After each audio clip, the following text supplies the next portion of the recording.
अच्छे से बनाऊंगा, ठीक है। भगवान शिव कहते हैं, सुंदरी अब तुम 10वें अध्याय का महात्म्य की परम पावन कथा सुनो, जो स्वर्ग रूपी दुर्ग में जान के लिए सुंदर सोपन और प्रभाव की चरम सीमा है। काशीपुरी में धीर बुद्धि नाम से विज्ञात ब्राह्मण था, जो मुझे प्रिय नंदी के समान भक्ति रखता था। वह पावन कीर्ति के अर्जन में तत्पर रहने वाला, शांत चित्त और हिंसा, कठोरता एवं दुसाहस से दूर रहने वाला था।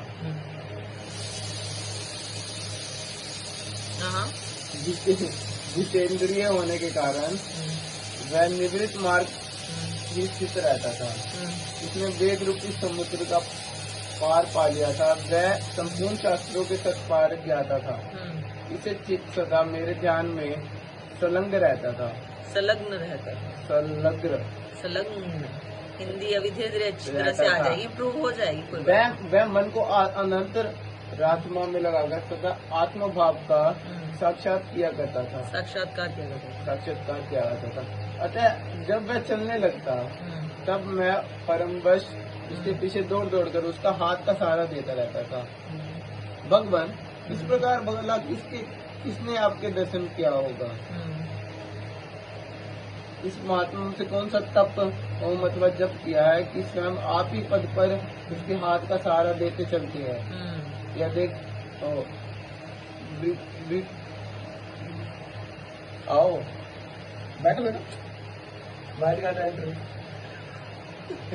इसको छोड़ कर चल। विकृति का यह पद सुनकर मैंने इस प्रकार उत्तर देना आरंभ किया। एक समय की बात है, कैलाश पर्वत नहीं, कलेश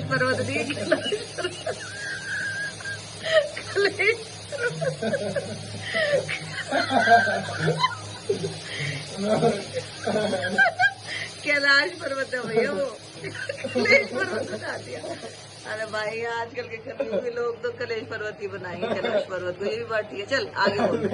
मेरा ध्यान लड्डू की तरफ था। अच्छा कोई लड्डू को छोड़, तू आगे बोल। चुप रहो आप।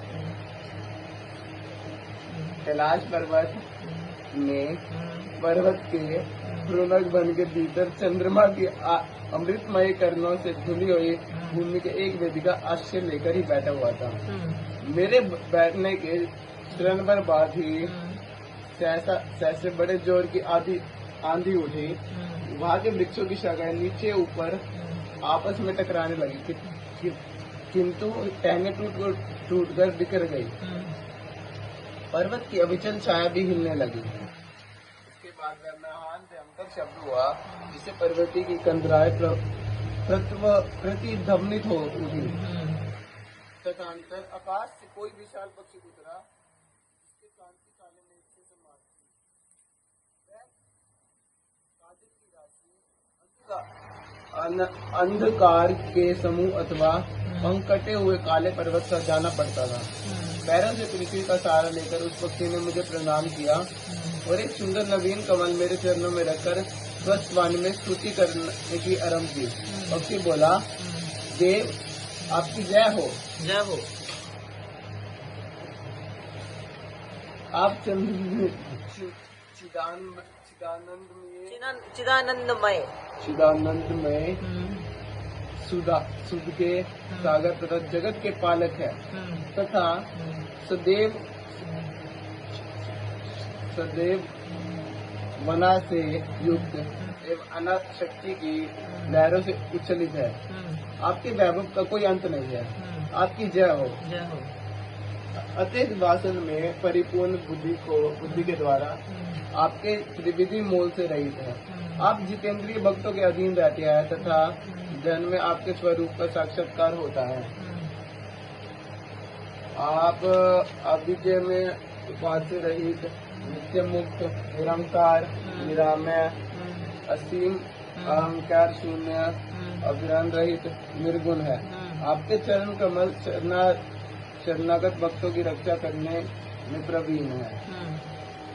उसे भयंकर ललट रूपी महासर्प की विशाल वजह से कामदेव को भस्म किया है।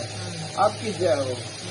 आप प्रत्यक्ष आदि प्रमाणों से दूर होते हैं, प्रमाण स्वरूप है, जिसको बार बार नमस्कार है। चैतन्य के स्वामी तथा त्रिभुवन प्रधारी आपको प्रणाम है। मैं श्रेष्ठ योगितारों को चुंबित आपके उन चरण कमलों की वंदना करता हूँ, जो अपार पाप आपके समुद्र से पार उतरने वाले अद्भुत शक्तिशाली है। महादेव साक्षात बृहस्पति भी आपकी स्तुति करने की दृढ़ता नहीं कर सकते। सहस्त्र मुखों वाले नागराज